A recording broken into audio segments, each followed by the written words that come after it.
Hello and welcome back to the She Can Share podcast. I'm so excited about our guest today. She's just smiling at me ear to ear, which is something that she does a lot anyway. But we have Tamra Andress on the show today. And let me just tell you who she is before I dig into the personal side, because she's such a good friend of mine. Tamra is a speaker, podcaster, a serial entrepreneur who works with high capacity Christian leaders to become millionaire messengers and share the good news. She is wildly in love with words and the word. She catalyzes messengers in the marketplace by building business tree through publishing, podcasting, and platform development while keeping play at the core. Is it even possible? I think it is. Tamra, welcome to the show. Thank you so much. And it's so possible. All things possible through God, right? It's so fun too. We always say that. And Melissa and I are such kindred spirits, from how we dress to that smile and that contagious energy and that joy bomb that we bring into a room. And so it's like that loving like spirit. And I know the community of women and men too that you cultivate are just going to be in the same, just that desire of being able to access it. And so let's jump in. Let's get them going. Totally. And before we got on the call today, I was laughing that Tamra and I are not wearing the same thing today because when we were recently at an event together, I had picked out this bright orange, all bright orange outfit that I was like, I'm going to do it. I like it. I'm going to wear all bright orange, and thinking I'm going to be like, like out there with it. Well, no, I come out of the room because we're sharing a room together, and there's Tamra wearing an all bright orange outfit. And I was like, man, when you're with your people, when they like the same things that you do and also are unafraid and unashamed to come out wearing all bright orange. So I love that about you, Tamra. And it's also the sharing of the toothpaste, right? Both. And I didn't even ask her. I just took the toothpaste and she's like, I love you. I know. I love it. And I totally agree. And regardless, we also had girlfriends that were with us that were like, we are not that. We wear black all the time. And I'm like, my bestie is my black hearted bestie. And I love her. She's fully tatted. We're totally different. And so I love that community, family can leave space for both. But I do love when we're matching. Yes, totally. We need all the flavors and all the spices to make something really, really good and really special. Well, I really wanted to dig in, Tamra, to your story. And I know that it's like, what story? Because if you guys know her at all, she has so many moments in her life where God has catapulted her in a new revelation or a new venture. But I would love to hear your story of how you got into what you're doing now with working in business, how you became a business coach, a Christian business coach. And can you just walk us through your story? We could definitely go into the chasms and the valleys there. We all have them, right? And I can also talk to those mountaintop moments. And so I'm going to do a little bit of both so that one, we can connect, and two, you guys know that in both seasons, God is preparing you. And he's going to use both seasons to build what it is that he has good intention for in the longevity of your life. So don't think that just because you're in a valley, you're useless. Don't think because you're on the mountaintop, you've made it, because both are not true. There's more to every single story.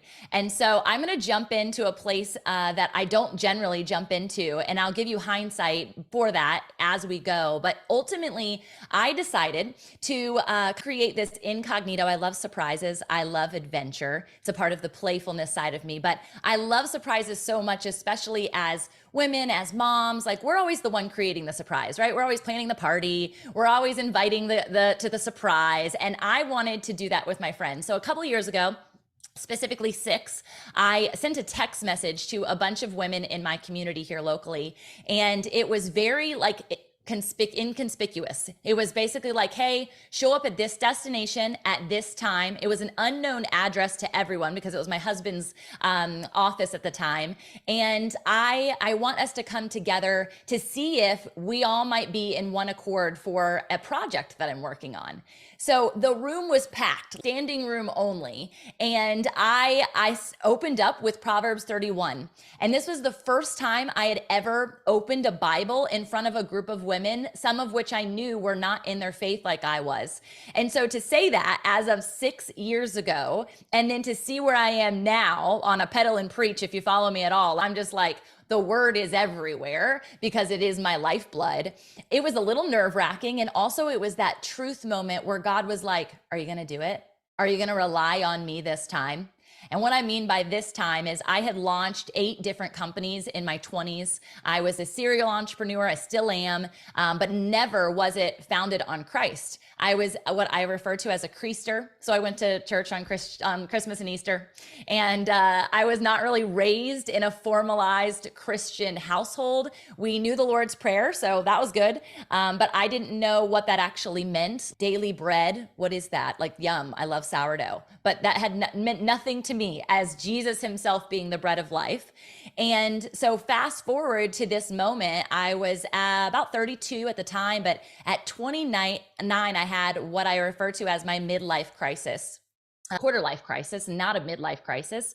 So I am hoping that I don't have a midlife crisis because I already did that checkbox. So Lord, be with me. And in that, it was this understanding that everything I had built that was ultimately premised out of perfection, striving, accolades, society, sexual trauma when I was little that I didn't even know existed, kind of the applause of man on every single front, including the fact that I got married because that was the next thing that you did. And I had kids because that was the next thing that you did. And we had a house and a white picket fence and 2 new cars and all these businesses. We were both entrepreneurs because, well, that's what everybody was applauding at the time. And yet I was wildly void. And so while the Lord was gracious in pulling the rug out from under me, he also was the one who was there to lift my chin, literally had a supernatural encounter with him in my living room at that ripe age of 29. And it changed the trajectory of my life. And that was me then 3 years later, after doing my ordination and minister's licensing, after really dissecting who I am, getting in touch with emotional intelligence, understanding mental health for the first time because I was suicidal and had depression issues and all these like hard conversations. So I'm dropping a lot of bombs all at once, but hopefully you get the gist of what God can make new in such a supersonic time, even when your valley moment feels like it is eternal when you're there. He'll turn the lights back on. And you're a part of that process. And so he invited me into that. And then I invited 30 women into this. And so 6 years later, there's a lot of stories that have happened since then. But that was where my yes started, was saying yes to putting him as the foundation of everything I was going to do and inviting other people along for the journey. Wow, that's incredible. I love that you had so much experience and you're a serial entrepreneur before Jesus, and now you're still doing that, but using it as a vehicle to share your faith and to advance God's kingdom. I think that's incredible and something that I love about you. One of the things that we've been talking about a lot in the social media mentorship, and for those of you that are listening right now, we are actually doing a live call with the ladies on this call, and Tamra is speaking to them after this, which I think is amazing. They can ask your questions and everything like that. But one of the things that we're really talking about this month is, how do you get clarity? Like, how do you get clarity on the thing that God's called you to do? And Tamra, after you especially have come through that valley season and also are so multi-passionate, how did you really get clarity on what it is that God's calling you to do and positioning you for? Well, you literally took the word right out of my mouth, which was the multi-passionate piece, because that's where it started. I was hanging out with my husband in the backyard. And again, we were really in this dark, no one knew about us, walking through this dark chasm, because I still was such a light when I walked into rooms, this place. And he asked me this profound question, which at the time I wasn't on the internet like I am now. I didn't have anyone prompting this question for me. It wasn't the title of every second podcast or book about what are you passionate about. Right now we hear this all the time. What's your purpose and what are your passions? And it's okay to be multi-passionate. Literally had zero context to this. So my husband's like kicked back, cool as a cucumber, feet up on the picnic table. And he's just like, what are you passionate about? And I was silent. I had zero response. I felt like I didn't know what my hobbies were. I didn't really know who I was. And in the easy answer at that moment would have been Jesus, because that's what I was spending all of my excess time doing. It wasn't being a stay-at-home mom, though I was. It wasn't even business. And so his eyes got really big. His feet came down off the table and he leaned forward and he said, so we just spent our life savings on something you're not passionate about? And I thought, ouch. I thought a little bit of shame just got put on my shoulders. I am sorry. I became real repentant, but immediately he gave me space to process. And he's like, so what are you passionate about?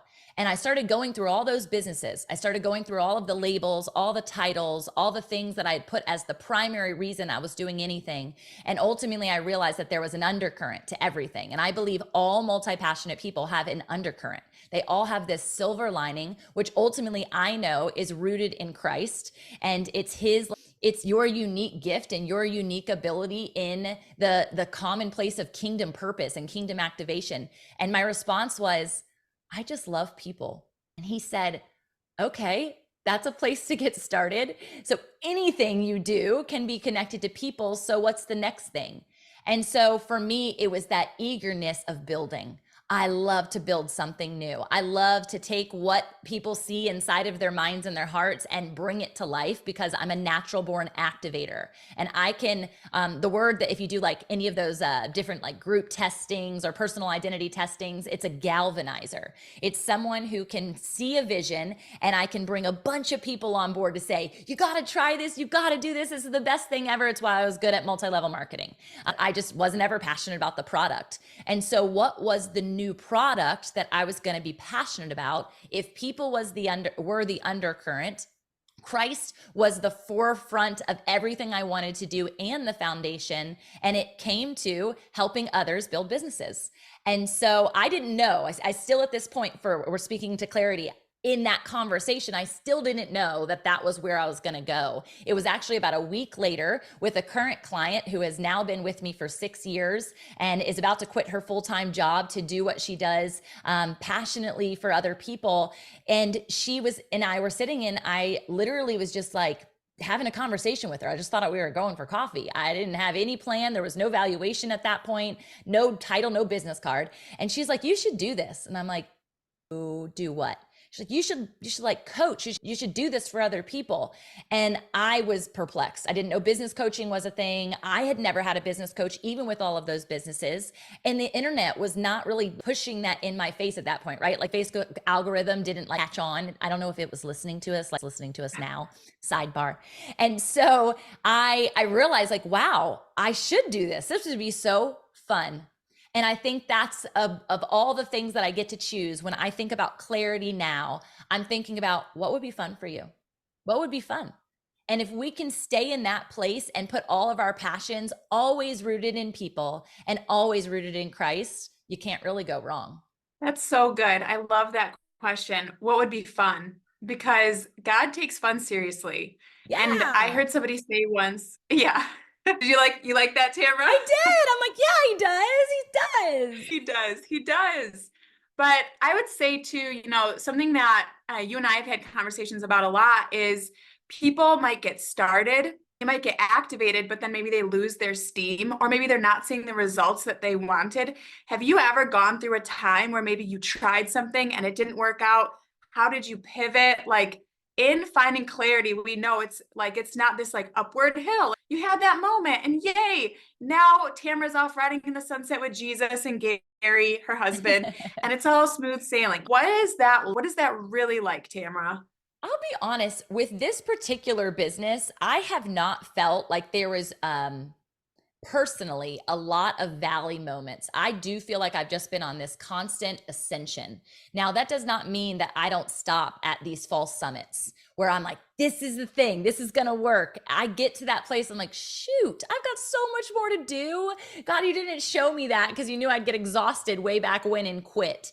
And that's why I think clarity comes in action. And I say this often because it's not like a piece where you're just sitting there and all of a sudden a light bulb goes off and there's the answer to the next decade of your life or the next decision you should make. But I do believe that when we move, because God trusts us, this is something I've been learning in the last year, how much he actually trusts us when we're in alignment with him. He's going to let you do what you want. This is free will. And it's going to be because you're standing in right standing with him that decision is actually God honoring and there's further ascension and you're not in this pitfall place. I say that not because everyone has that journey, but when people speak to failure and things not working out, they look at it immediately as a bad thing. They look at it immediately as a chasm, and that's simply not not true. You can be on a fall summit mountaintop failing and still be like, man, this didn't work, but I don't have to go back to square one. I think about it, if you think of like Mount Everest and like actually going up a summit, if any of you guys have ever hiked, when you get to these different places at Everest, there's actually like camping zones where you actually stop and you have to acclimate to that air. You have to acclimate to that exact elevation.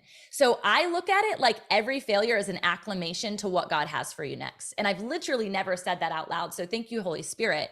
But I want you guys to realize that there's no marking point of my business where I thought I have to start over, even though I've felt like many times I have to start over, whether it's a failed partnership, whether it was a new program that I launched that completely flopped, whether it was a course that I developed and ended up realizing, wow, I'm going to queue out of this every quarter and this isn't even going to make sense. And that is just too much work.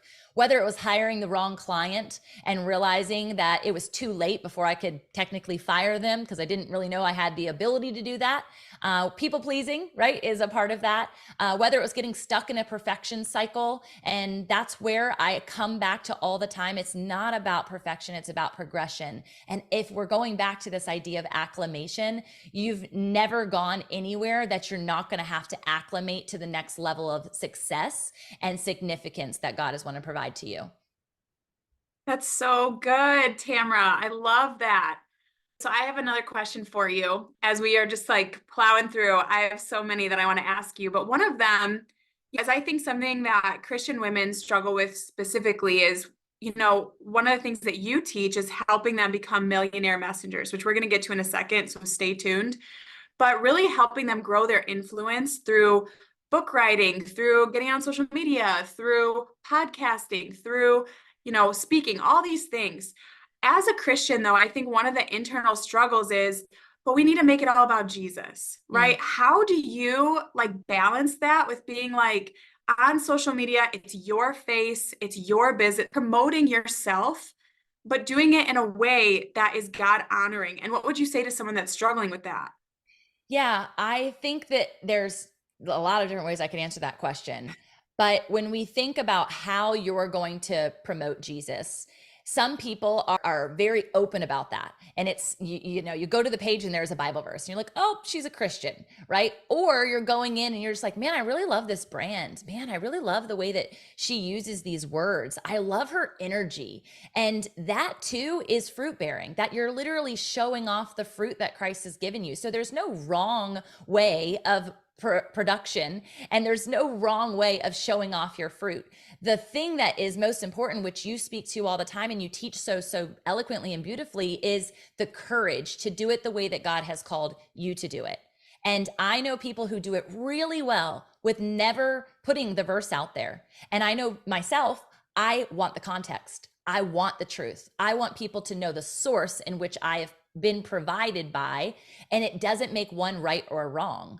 Did that answer your question, Melissa? Yeah, I think so. I think it's, I think there are people that, yes, not sure if they should promote their faith or not, but also like this internal struggle of, I don't want to be self-promoting. And especially in the realm of social media, it feels hard, especially, as a Christian too. And we're like, we want to make it all about God. And it's to the point I find that sometimes it holds people back from showing up because it's, as Christians, we have this high value of integrity and this high value of purity. What would you say to that? Oh man. Okay. So I'm gonna give you a story. You like stories? Okay. This one is about me and it's self-deprecating. So that makes it really fun. I had a designer. It was one of my first hires that I never paid. Okay. That's maybe another conversation. And she worked with me for 2 years before I ever exchanged an actual paid dollar amount. Okay. That's, again, side note. She was a designer and her job was to get my brand out there. And of course, the things that she's bringing to me is my big smile, my face, because it's my brand. And I struggled with it for this very reason. It ultimately, I think, is rooted in false humility.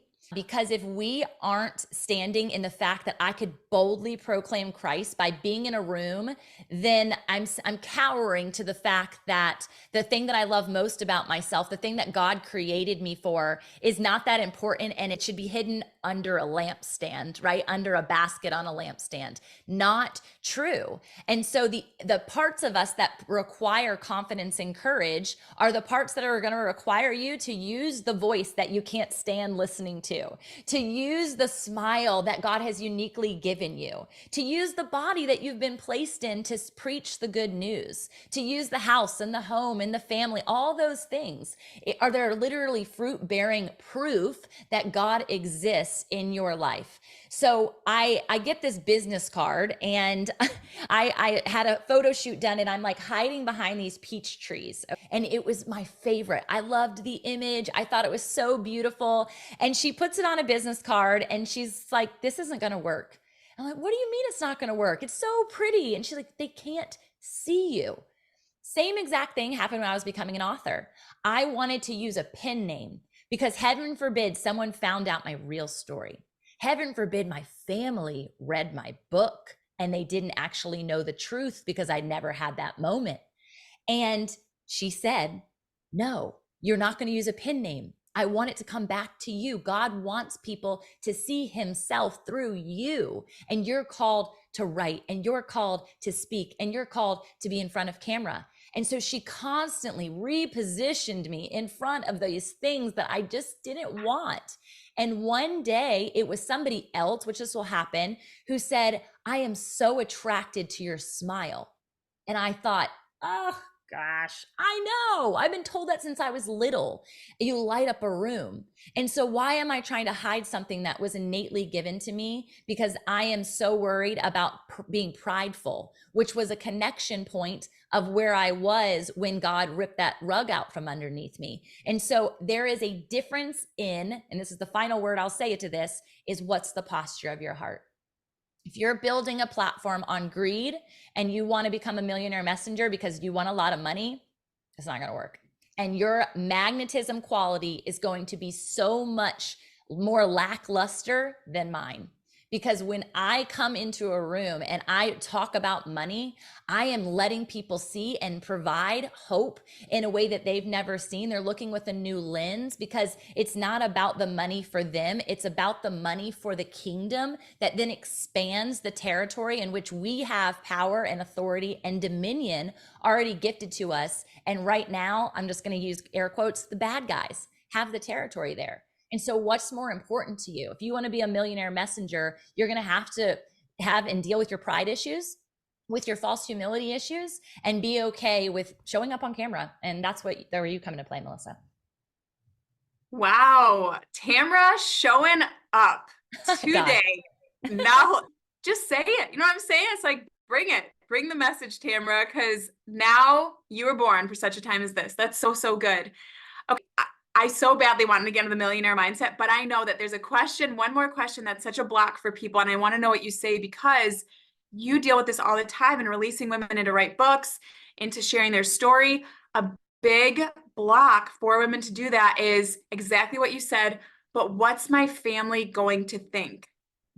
If I share my hard story, or if I share what actually happened or where I'm really from, what's my family going to think? What are my friends going to say? What do you tell your clients? And what's your thoughts on that? Yeah, man. I don't know why this is making me so emotional, but your Abba, your daddy, your father, man, he loves you so much.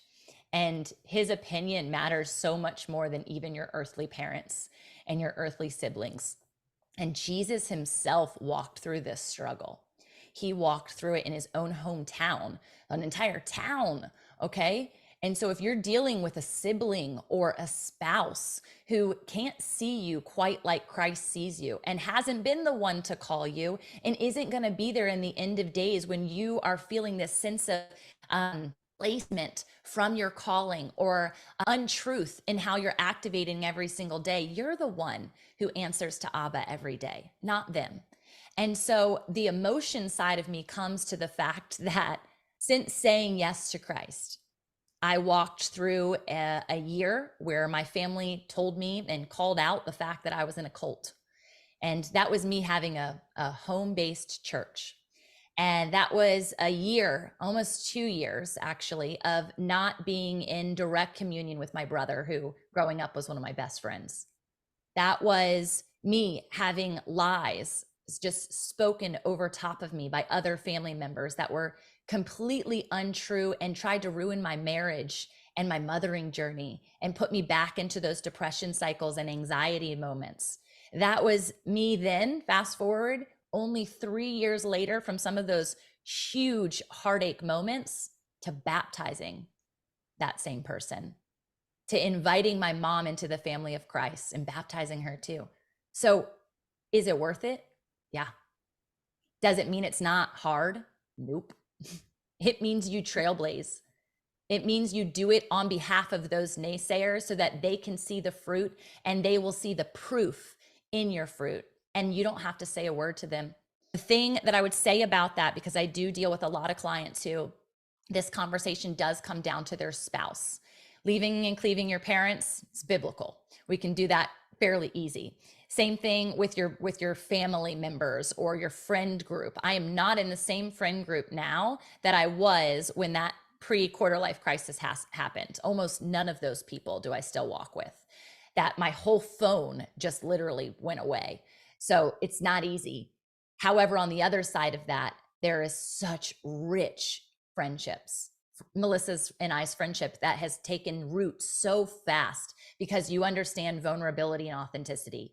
So to go back to the marriage element specifically, especially if you are a spirit-filled woman who is kind of holding that position right now for your family because your spouse hasn't quite unlocked it. Be steadfast in your love and know that there are resources I used in this process for them to come alongside and take that risk with me. And their risk didn't necessarily mean they were at the same spiritual maturity level as me.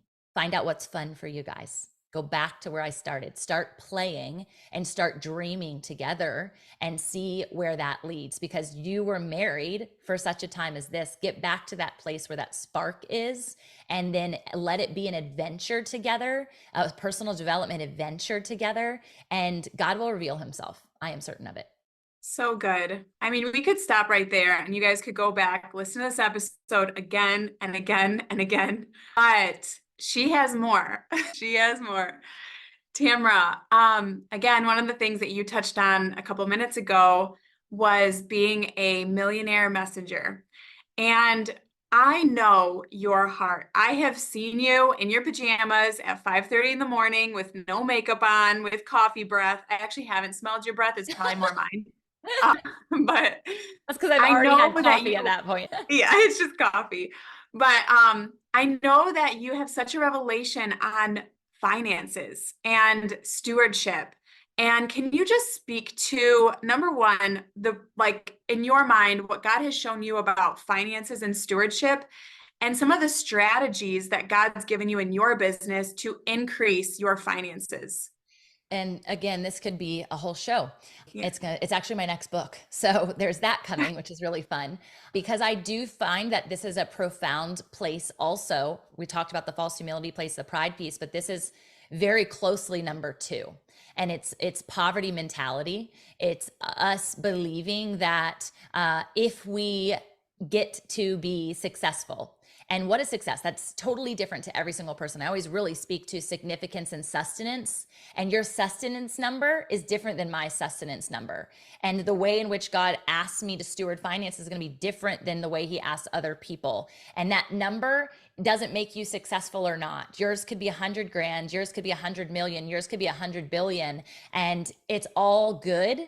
And God is going to glorify all of it, as long as it's, again, right back into your hands who has started to steward it well. So my question often when someone, and I do this fun exercise, maybe we can do it in the Q&A later, but if you're given the million today, because that's often like the number that we hear off, and that's why I used it. There was songs when I was growing up, like, I want to be a millionaire. It was actually a billionaire so bad. I talked about being rich. It talked about all these things that are presented to us on a daily basis that are ultimately fleshly. This is where when you get into, I'll say, a church or a congregation that tries to suppress this idea that money is bad. We know that money is not bad. And if we can come into this belief system on a day-to-day basis, we are going to treat money very differently. And so I thought, having money is bad. If I have more money, it's more for me to have to deal with the financial piece and the struggle. You see people who are really, really rich committing suicide. So money must be bad. I must have to walk in what I believe is this humble space of a poor pauper. Jesus was not poor. Okay, so we can rewrite that narrative. He was not poor. I actually have, it's called The Millionaire from Nazareth. If you've ever, you need to read this book, The Millionaire from Nazareth. It's all about Jesus.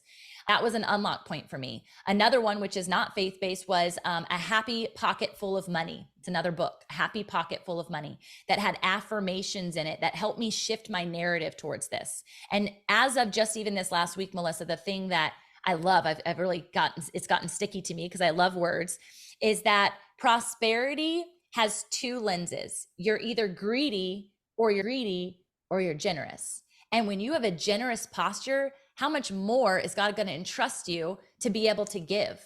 Now, connected to that is entrepreneurship, which is a room that we're in right now. And to be able to steward, we have to be able to multiply. And so if we aren't creating a business that has a multiplication effect to it, and we're just putting it in our pocket and we're living comfortably and we're putting it in our pocket, we're literally doing the 5 talents example in the Bible. We're burying our treasure.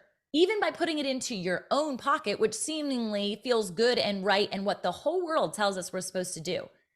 But that's not true. So this is where diversification, this is where multiple revenue streams, this is where working alongside your partner to say, okay, what's the vision for our future? This is where having a lasting legacy connected to fruitfulness for your family and your kids and your generation to come. This is where all of these things come into play. And it all circumvents back to, and this is where Melissa and I have had a lot of conversation, it circumvents back to poverty mentality and stewardship. And so how are you stewarding the dollar if you believe you're supposed to be entrusted with the million? And if you were to receive the million today, this is the part of the activity, how would you spend it? And I do this activity specific with like step-by-steps, but most people can't get past $250,000 in the activity that I provide to them. And that's because they haven't planned for what they're actually going to do with that money when it comes in. Why would God give you the whole kit and caboodle when all you need is the manna? You just need to be comfortable and thankful and gracious and stewarding the manna, not hoarding so it gets maggots, not wishing on the time in the season where fruitfulness seemed to be just falling off the trees. The quail, remember the quail that he was given biblically after Egypt? They literally had the mindset of, I want to go back into slavery because there I ate well. You guys, I could go back into walking into those other 8 businesses that I mentioned, and I can promise you that was bondage. That was a slavery season for me, or I could live freely with just a little bit of bread. Give me that bread, God. Give me that bread. It's so much more fruitful. It's so much more sustenance than what that provided. That is so good, Tamra. Guys, I see so many of you guys taking notes that are in the mentorship right now. And I totally want to give time to the people in the mentorship that want to ask you some questions. But just to wrap up this call, because I know that you're coming out with your second book, Tamra, and you have so many things I want you to talk about in a second. But my last question that I have for you would be for people that want to be in a place of receiving more of what God has for them from a financial standpoint. Do you have something that you say every day? Do you have like a practice for that? Like someone that's like, man, I think I do have a poverty mentality. Like what would be a very easy next step for someone to be open to the goodness of God financially blessing their life to be a blessing to other people? A couple of years ago, I had a coach that helped me with this. And it was this saying, money comes to me freely and money flows through me freely. Money comes to me freely and money flows through me freely. So most people are stopping at the point A, right? And it's the point B that is the trustworthy side that God says, give her more, give her more. And that's where I want you guys to be. I want you to have the more. That's where the expansion and the multiplication can happen at a supersonic pace. It's why I'm building seed funding opportunities for business owners, because oftentimes we get stuck in this scarcity mentality that I need this amount of resources to start the thing God wants me to start. Y'all, I started with $0 did it require for me to send a text message and invite 30 people into a room. Zero, no brand, no social media presence, no idea what the heck I was doing. All I knew was the Lord said, bring them together and start building. So we create excuses that keep us hidden. And God is like, I'm coming out. I want the world to know, right? Like he wants you to come out hiding and speak up. That's so good, Tamra. I love everything that you shared. You're such a blessing. Where can people find you and get connected with you? I hang out most on Instagram. So if you need some ideas or just to be prayed over, that's where you can get in touch with me directly. I have a resource hub of lots of trainings and things kind of like this. So you can jump into there, and all of that is on my website. You can go to fitinfaithmedia.com, or my personal, if you're looking for a keynote speaker or a guest on your show or any of that, it's my name, tamraandress.com. I love it. Well, thank you so much for being here. And I treasure your friendship so much. And hey, shout out to Girls Gone Holy podcast, where we have conversations like this every week. So just a little plug there. But thank you so much for being a guest on the show. And we'll see you guys next week. Love you guys. Thank you.